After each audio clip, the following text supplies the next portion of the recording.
we've been in a series called The Hall of Fame at the Gathering Church, and we've been having a great time talking about some of the heroes of the faith. And letting what God did in them encourage us that we might learn what is possible for God to do in us by studying these faith Hall of Famers. Our faith is built. There's a passage in the book of Hebrews chapter 11, where the writer of Hebrews celebrates the faith of these giants in the faith and reminds us that our God uses people by faith. And so we've been studying some of the people from that Hebrews chapter 11, and today I want to tell the story of my all-time favorite Faith Hall of Famer. He is the Hall of Famer. He wrote the first 5 books of the Bible. He was instrumental in God's plan to save the world. He is the great deliverer of Israel, the one who delivered the law to humanity, the very person under whose leadership the descendants of Abraham became a people, the greatest of all time. Today, we're talking about Moses. That was my WWE Hall of Fame introduction for Moses. It's what I picture whenever I think about him and whenever I think about this series. Moses' whole life was epic. Everything that happened in his life was remarkable. I've studied his life more than, Jesus would be the only life that I've studied more than Moses. I love him. I love what God did in him. I love who he is. I love to understand him. I love to see the miracles that God did in him, around him, and through him. And what an epic life. Moses lived to be 120 years old. His life was extended by God so that he could keep going in his calling, and his life was filled with epic moments all along the way. I don't have time to tell his whole story. In fact, the greatest movie of all time, Academy Award-winning film for Best Animated Feature, The Prince of Egypt. If you haven't seen it, you just don't know. The Prince of Egypt takes 2 hours to just tell the story going up to the Red Sea.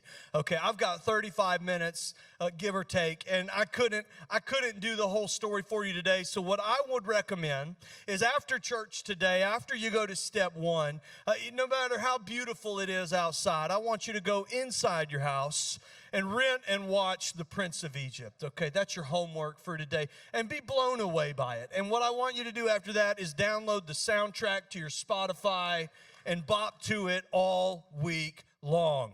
I'm going to give you my favorite moments from the life of Moses. And not just my favorite moments from the life of Moses, but the moments that I believe are instrumental to my faith. These have been the moments that have built who I am as a Christian and as a follower of Jesus and as one who pursues God. And so I'll tell you a little bit about Moses' life today. Moses spent the first 40 years of his life in Egypt. He was found in a basket floating down the river by Pharaoh's daughter, and she adopted him, and he was raised in the house of the Pharaoh. Unlike the movie, The Prince of Egypt, it only gets 1 or 2 things wrong, but unlike that movie, Moses probably knew who he was and even knew who his family was as he was being raised in the palace. His own mother was his wet nurse. She nursed him until he was weaned. You can read all about this in the beginning of the book of Exodus, but as Moses is growing up, he's got some kind of awareness of who he is, but it isn't until he's 40 years old. When he's 40 years old and has spent his whole life serving the Pharaoh and in Pharaoh's house, he's 40 years old. It says that he decided one day to take a walk to go see the burdens of his people. He went and walked amongst the slaves of Israel to see what the people of God were doing out there. And that's when he saw a guard beating a Hebrew slave, and he stepped in to stop him. In the struggle, he killed the guard, was branded a murderer in Egypt, and he fled across the desert and moved into Midian, into the people, the nomadic tribe of Midian. These are the same Midianites that would become trouble for the Israelites and even Gideon, who we talked about in the first week of this series, hundreds of years later. At this time, they're living in the southern Arabian desert as a nomadic people group. Moses lived as a Midianite for 40 years. 40 years. He's 40 years old when he goes out into the wilderness. He's 40 years as a Midianite. He gets married. He marries the daughter of the leader of the Midianites. He has sons, 2 sons, maybe some other children. We just know about the 2. His life moved on from Egypt. He built a peaceful life for himself out there in the wilderness until one day. Moses was 80 years old. And people aged the same way they age now. The lifespan of people was similar to what it is now. Moses was 80 years old. I love to point to this story whenever I'm talking to some of our people who are maybe in those later years of life and think God is all done with them and it's time to just sit in a rocking chair and wait. Can I tell you that God's not done with you until he's done with you? That there is still more for you to give. You've got more to offer. There is more calling and more on your life. And so Moses is 80 years old, and he's out tending a herd. He's tending his father-in-law's flock when something catches his eye. The angel of the Lord appeared to him in a flame of fire out of the midst of a bush. And he looked, and behold, the bush was burning, yet it was not consumed. And Moses said, I will turn aside to see this great sight, why the bush is not burned. In other words, what the heck is going on over there?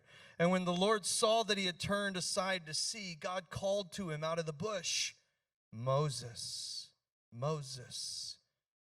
And he said, here I am, bush. And then he said, do not come near. Take your sandals off your feet, for the place on which you are standing is holy ground. And he said, I am the God of your father, the God of Abraham, the God of Isaac, the God of Jacob.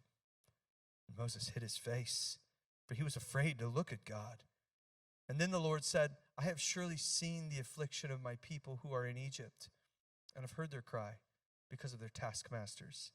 I know their sufferings, and I have come down to deliver them out of the hand of the Egyptians and to bring them up out of that land to a good and broad land, a land flowing with milk and honey, to the place of the Canaanites and the Hittites and the Amorites and the Perizzites and the Hivites and the Jebusites. And now, behold, the cry of the people of Israel has come to me, and I have also seen the oppression with which the Egyptians oppress them. So come, and I will send you to Pharaoh, that you may bring my people, the children of Israel, out of Egypt. But Moses said to God, who am I? Who am I that I should go to Pharaoh and bring the children of Israel out of Egypt? And he said, but I will be with you. And this will be a sign for you that I've sent you. When you've brought the people out of Egypt, you will serve God on this mountain. Just take a moment and picture this scene. I mean, this man has lived a full life. He's 80 years old. For 40 years, he lived in the palace of Pharaoh. He was somebody. He did something. He was adopted by Pharaoh's daughter. He would have known the people, the culture, their ways. And yet, he never would have felt like he really fit in. And then he spent 40 years as a shepherd, as a nomad, raising a family. He fell in love. He had a peaceful life of herding some goats around or sheep or whatever it might have been. And now suddenly God was telling him there was more? That he wanted him not just to do more, but to go back to the Egyptians? God spoke to him and told him that he had heard the cries of his people and that he was sending Moses to deliver them. And Moses says, me? Why me? I'm the worst possible candidate. I'm literally wanted for murder there. I can't go to Egypt. I never even really knew my people.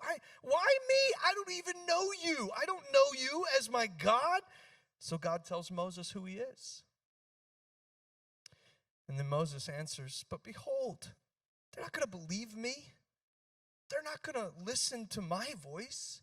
They'll just say the Lord did not appear to you. And the Lord said to him, what is that in your hand?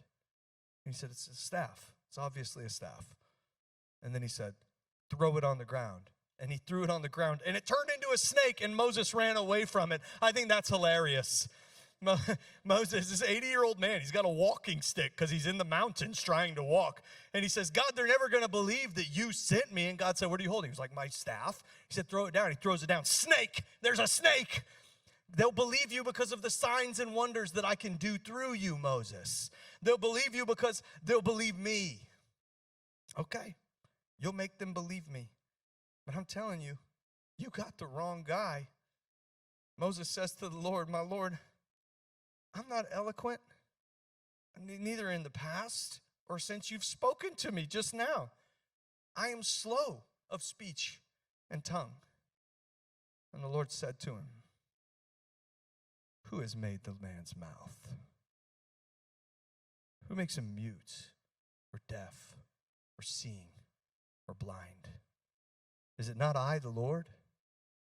Now therefore go. I will be your mouth and teach you what you shall speak.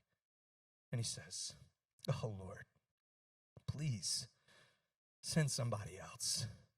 Send anybody, literally anyone would be a better option. Moses argues with God. But even when God's will, even when God's will for our life is obvious and clear to us, it is still very hard. And it requires faith. And faith is very hard. It was hard for Moses, and he begged to not have to do it. And God then said, is there not Aaron, your brother, the Levite? I know that he can speak well. And behold, he is coming out to meet you. And when he sees you, he will be glad in his heart. And you'll speak to him and put the words in his mouth. And I will be your mouth and with his mouth, and will teach you both what to do. He shall speak for you to the people and be your mouth, and you'll be as God to him. And take in your hand this staff with which you shall do the signs. Moses was terrified at this calling. But God says, you don't have to do it alone. I'll be with you. And I'm going to put exactly the right people around you to help you. So Moses goes. And he tells Pharaoh, let my people go. And God sends 10 plagues to force their hand. And finally, the Pharaoh releases the people. And over 1 million people follow Moses out of Egypt into the Red Sea. And when they get to the sea, the people are terrified and angry. There's 1 million of them, and they've got the sea in front of them. And Pharaoh has changed his mind, and now the Egyptian army is pursuing them. And they see the sea, and they see the army, and they say, why did you bring us out of Egypt? Did you bring us here to die? What are you doing, Moses? And Moses says, what are we doing, God? And God says, Moses, take the staff in your hand and walk out into the sea and raise your hand and raise the staff. And Moses does it, and God parts the Red Sea, and all of the people cross on dry ground because God provides a way when there is no way. If he's called you to it, you can guarantee he will make a way through it. The Egyptians follow into this dry ground in the sea thinking, this is great, we'll chase them right through. And as soon as the Israelites get out and all of the Egyptians are in, God closes the sea on them. They now have no more pursuers. And the people are led into southern Arabia, near where Moses was living before, to a mountain called the Mountain of God, Mount Sinai. And on their way, a lot of stuff happens. God begins to feed the people bread from heaven. They wake up every morning to fresh sourdough all around their tents. But it's not enough, because God would never call his people to be vegetarians. They demanded meat, and so he sent them meat, quails every day. Moses started leading the people, but there was way too many of them, and he was stressed out all day, every day. All he did was hear the problems of the people and try to make judgments for them. And one day he's standing there. He's down in this area where the Midianites are living, and so his father-in-law, Jethro, is standing there with him. Now, Jethro has been leading this large people group, the Midianites, for many years. He's experienced. He's watching what Moses does. And it says, when Moses' father-in-law saw what he was doing for the people, he said, what is this that you're doing for the people? Why do you sit alone and all the people stand around you from morning till evening? And Moses said to his father-in-law, because the people come to me to inquire of God when they have a problem. They come to me, and I decide between one person and another, and I make them know the statutes of God and his laws. And Moses' father-in-law said to him, what you're doing is not good. you and the people with you will certainly wear yourselves out, for the thing is too heavy for you. You're not able to do it alone. Now obey my voice, I will give you advice, and God be with you. You shall represent the people before God and bring their cases to God. And you shall warn them about the statutes and the laws, and make them know the way in which they must walk and what they must do. And moreover, look for able men from the people, men who fear God, who are trustworthy and hate a bribe, and place such men over the people as chiefs of thousands, hundreds, fifties, of tens, and let them judge the people at all times. Every great matter they'll bring to you, but any small matter they'll decide for themselves. And so it will be easier for you. And then they will help bear the burden with you. And if you do this, God will direct you, and you'll be able to endure. And all these people will go to their place in peace. And Jethro drops this bomb, and then he just leaves, and he's gone. You're on your own, Moses. Jethro reminds Moses that he can't do everything alone, and then he goes home. Moses leads the people onto the mountain of God, and this is where one of the most important moments in the history of God and humanity takes place. Mount Sinai, the mountain of God. Moses goes up on the mountain to meet with God. This is the moment when God's people really become a people. When he organizes them, he gives them the law, a way to be near to him. For hundreds of years, they've had no way to approach the presence of God because of their sin. They knew of him, they could not know him. The law gets a bad rap. We're excited that the law is completed in Jesus, and we want to do away with anything to do with the law. We think the law is bad. We think the law is constraining and confining, but the law is freedom. The law is what allows us to understand the holiness of God, and it gives us a pathway to try and approach him, to get closer to him. The law came into existence because our God doesn't want to be a distant God. He wants to be with his people. And so Moses receives the law, and it's this powerful, amazing, beautiful moment. The God of the universe reaching down to his people to be known by them. Moses is on this mountain in the presence of God for 40 days. And God gives him stone tablets with the 10 Commandments written on them by God's own hand.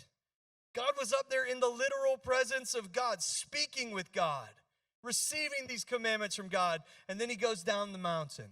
And I just imagine like he's bopping, like he's feeling, this 80-year-old man has got some pep in his step. He's got these big tablets, but God wrote these with his own hand. He can't wait to show everybody.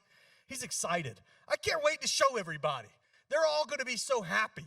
Everybody's going to be so filled with the Spirit. They're going to be so excited to hear from God. And Moses is on cloud 9. He's as spiritual as he's ever been. And he gets to the bottom of the mountain. And what does he see? He gets to the bottom of the mountain. And the second that he gets there, he realizes that on the mountain there was peace, but in the valley there is chaos. The people are worshiping a false idol. He can't believe it. He's been in the literal presence of God.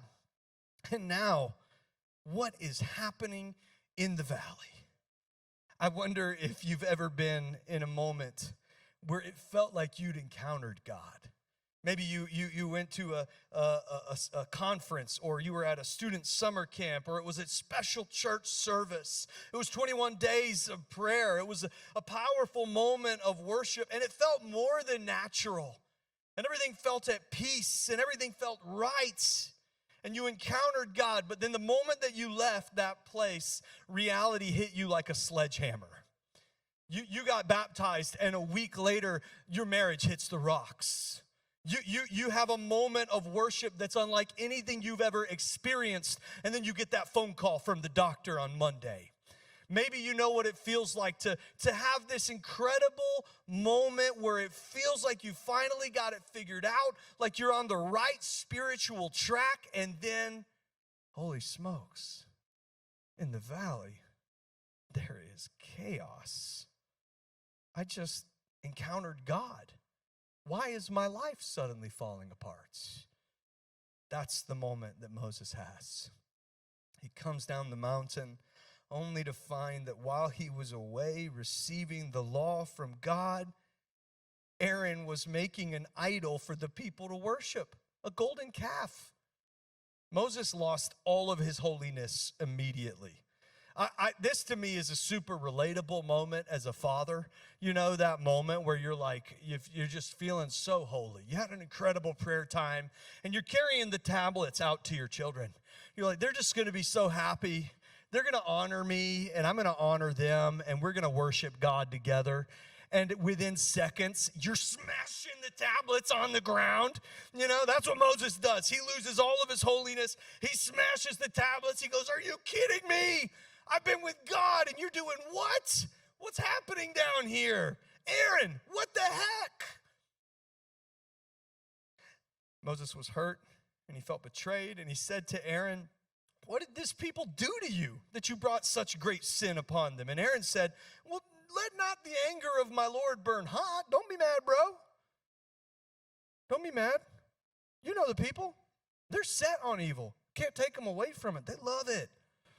And they said to me, "Make us gods who will go before us. As for Moses, the man who brought us out of the land of Egypt, we don't even know what became of him."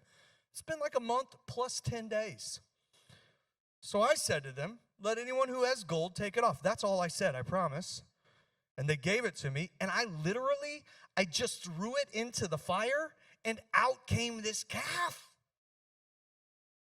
I don't know, it's crazy, right? Isn't that crazy, Moses? I barely did anything. Just threw it in the fire. Calf came right out. Maybe it is a god, I don't know. Weird, right? It was a mess.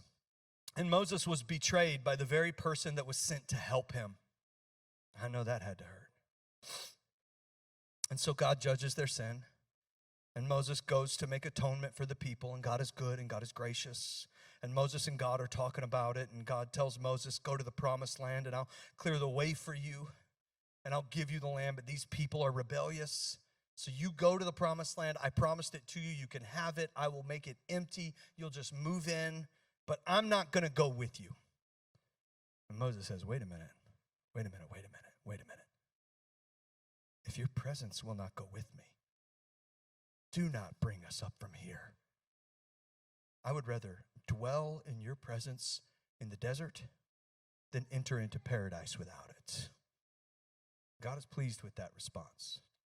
He says, "Okay, Moses, I'll go with you, but just know that as I go with you, it will not be easy." So God gives Moses more tablets, and Moses holds his cool. He doesn't smash them this time. And he decides the problem that they were facing in the valley was that the presence of God was all the way up on the mountain. He needed it to be closer. Now Moses used to take this tent and pitch it outside the camp, far off from the camp, and he called it the tent of meeting. And everyone who sought the Lord would go to the tent of meeting, which was outside the camp. And whenever Moses went out to the tent, all the people would rise up, and each would stand at his tent door and watch Moses until he had gone into the tent. And when Moses entered the tent, the pillar of cloud would descend and stand at the entrance of the tent. And the Lord would speak with Moses. And when all the people saw the pillar of cloud standing at the entrance of the tent, all the people would rise up and worship, each at his tent door. And thus the Lord used to speak to Moses face to face, as a man speaks to his friend. And when Moses turned again into the camp, his assistant Joshua, son of Nun, a young man, would not depart from the tent. Keeping the presence of God close helped Moses make sure that those holy mountaintop moments didn't disappear in the valley. If you want to make sure that you can stay near to the presence of God, don't only meet his presence up on the mountain. You need a tent of meeting down in the valley. You can't just go and visit him once a week, once a quarter, once a year. If you want to be in the presence of God, then get in the presence of God day to day, and you will find all the difference that it makes. One of the things that I love about this the most is Joshua. I love him in this story. We're going to do a series on Joshua later this year I'm excited about. Joshua is a young man at this moment, maybe in his late teenage years. And Joshua's been assigned to be servant of Moses. And if you don't know, when Moses will die at the end of his story, Joshua is the next leader of the people of Israel. His faith carries him over into the promised land. And I love this little moment right here where it just says that even after Moses had left, Joshua would just stand at the door just to get near to the presence of God. If you want to be used by God, have faith like that. So, Moses and Aaron, they lead the people through a lot. God takes them to the promised land, but the people were afraid. They sent in 12 spies, and 10 of them said, if we try to take this land, we will die. They lacked faith. God brought them all the way this far, and when they got to the gate of the promise he had for them, their faith failed them. So God sent them back into the wilderness for 40 more years. Can you imagine? The promise that God had for them, a generation's old promise, was right there, but it was their lack of faith that caused them to miss out on it. I wonder what blessings, promises, miracles we miss out on because of our lack of faith. Almost everyone who left Egypt died out in the wilderness because of their lack of faith. But their children entered the promised land. I pray that if I miss out on the blessings that God has for me because of my lack of faith, that God would increase the faith of my children, that they could step into the blessings that I could not. Moses leads the people as best he can. It's not easy. People are so stubborn, difficult, rebellious. And there's a moment where they rebel against him and the priests, and God sends a plague to them, and he's threatening to wipe them all out. He says, Moses, I'm taking them all out. I'm going to start over with you. And Moses says, please, God, no. And Moses and Aaron run out into the people as this plague spreads. And in the book of Numbers, it says, they stood between the living and the dead and interceded for them, and God relented. And when I pray often, I ask God to give me that kind of courage, to stand in between the living and the dead as an intercessor in my city. After 40 years, they get to the border of the promised land again. And now Moses is 120 years old. He's old. He's tired. In Numbers chapter 20, we learned that there was a moment where he disobeyed God directly. His wife had just died. He's mourning. And the people have been very stubborn and difficult. And Moses is tired. And the people were complaining again about not having water. And so God told him to gather the people and just tell a rock to produce water, and it would. And then Moses and Aaron gathered the assembly together before the rock, and he said to them, hear now, you rebels.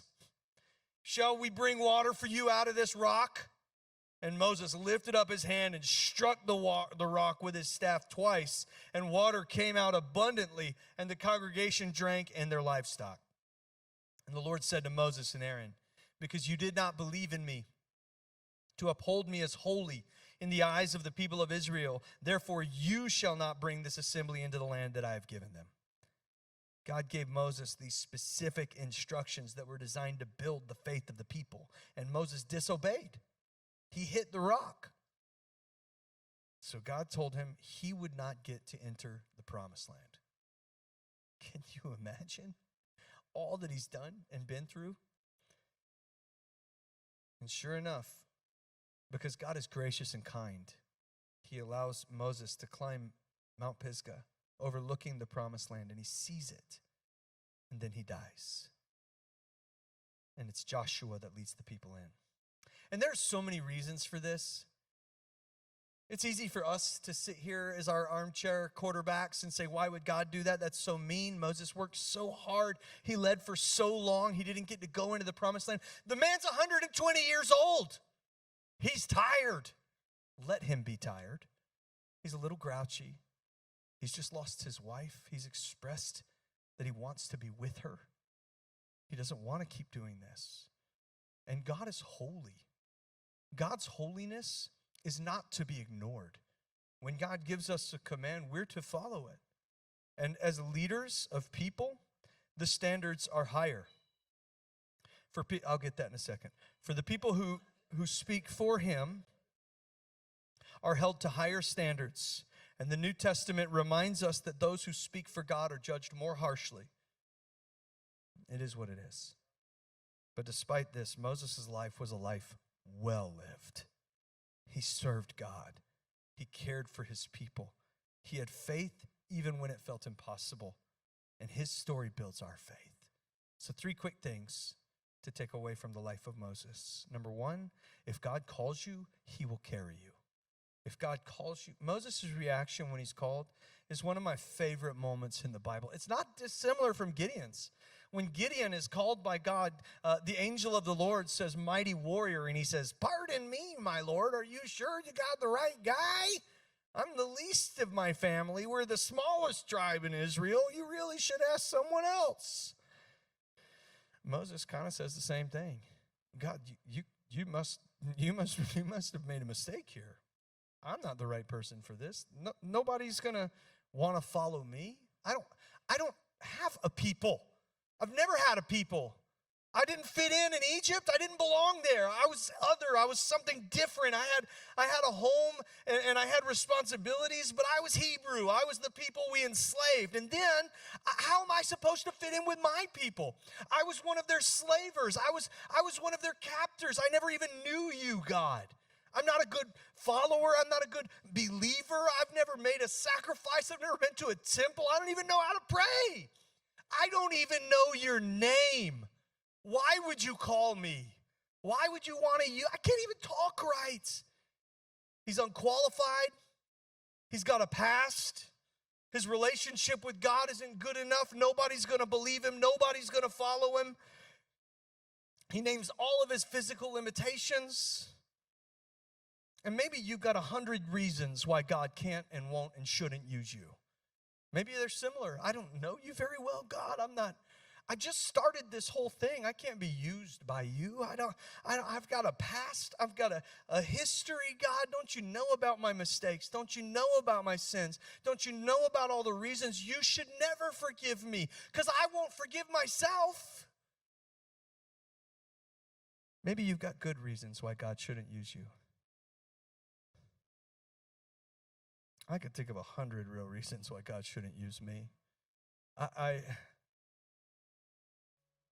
remember when Rael and I felt called to plant this church. I had an argument just like this with God.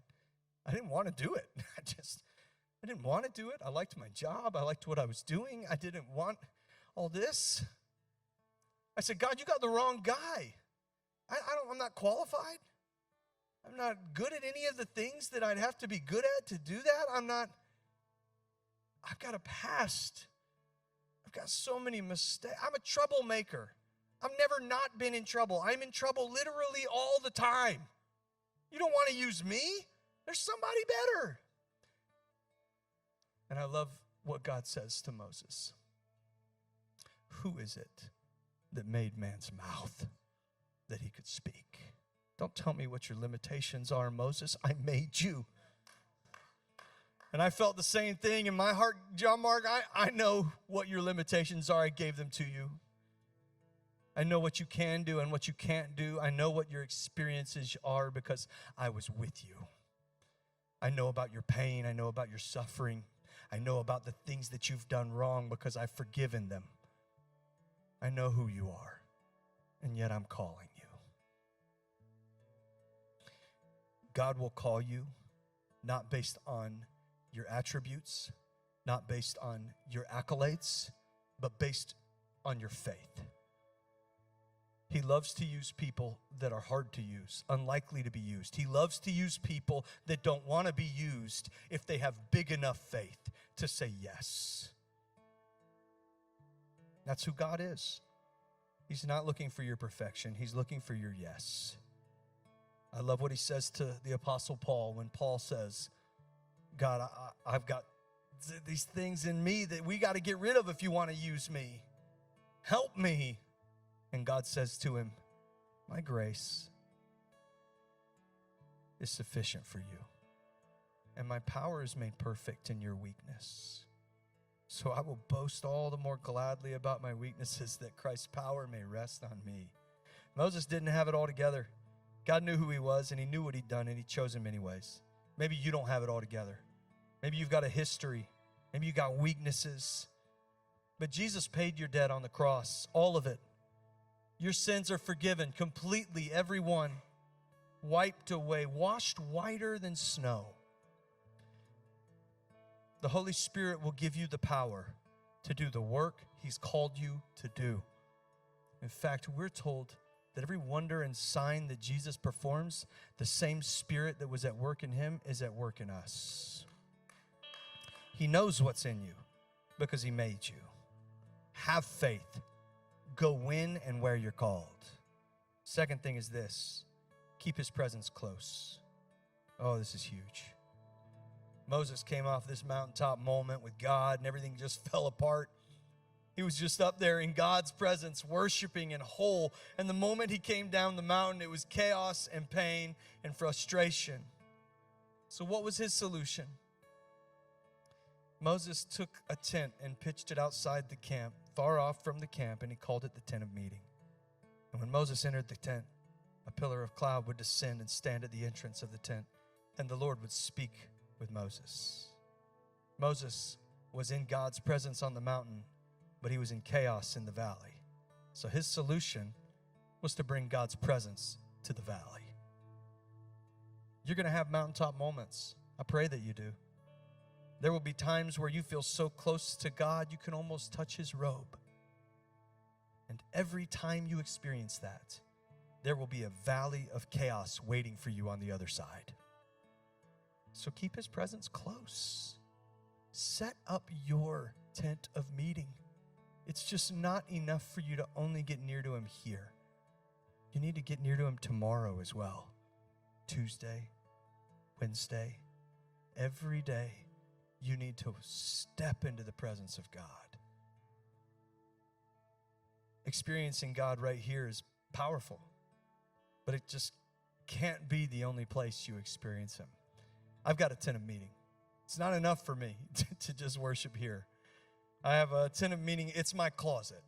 We live in a house from the 90s. It's got that great 90s master bedroom suite where you go through the bathroom into the closet on the other side of the bathroom. What that means specifically is that there are 2 doors between me and my children when I'm in the tent of meeting. 2 of them. And they open both. But still, I get in there early. It's the first thing that I do. I just go meet with Him. Just go pray. Sometimes just for a minute. Just to make sure that where I begin my day is in His presence. I know that the second I walk out those doors, there will be chaos in the valley. I know it. I've seen it. I've lived it. Y'all, I got 3 small children, okay? There is chaos in the valley. But there is peace in the tent. So get in the tent of meeting. Get in His presence. Make your car your tent of meeting. Make your living room chair your tent of meeting. Make your office desk your tent of meeting. Everywhere that you go, may you bring His presence with you. And here's what I pray. It's known that that's where I'm praying in the morning, that I go in there and that's what I do. And oh my goodness, my prayer is that just like Joshua, he just wanted to stand outside the door because he knew Moses met with God in there. Oh, I pray that that's what my children feel.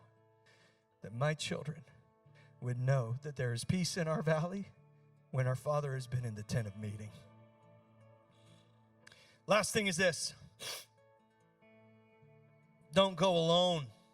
Don't go alone.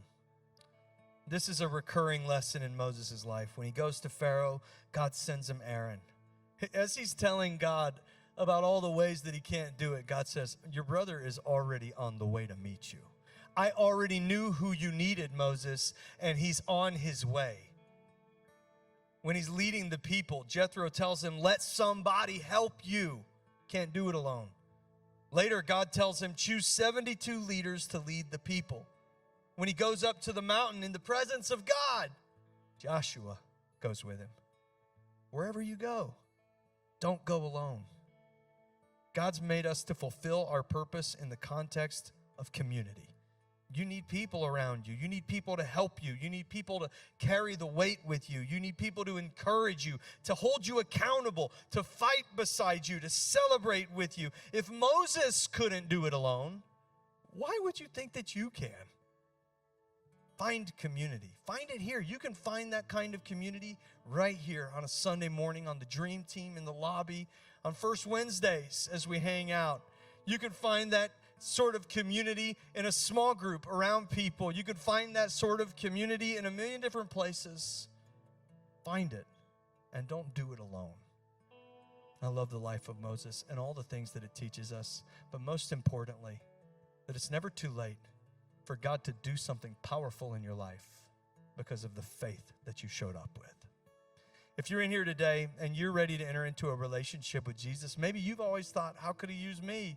It's too late for me. I've made too many mistakes. I've gone too far. I've done too many things wrong.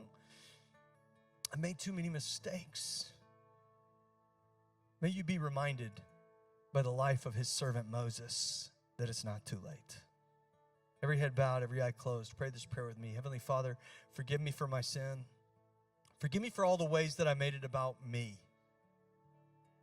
I believe in you.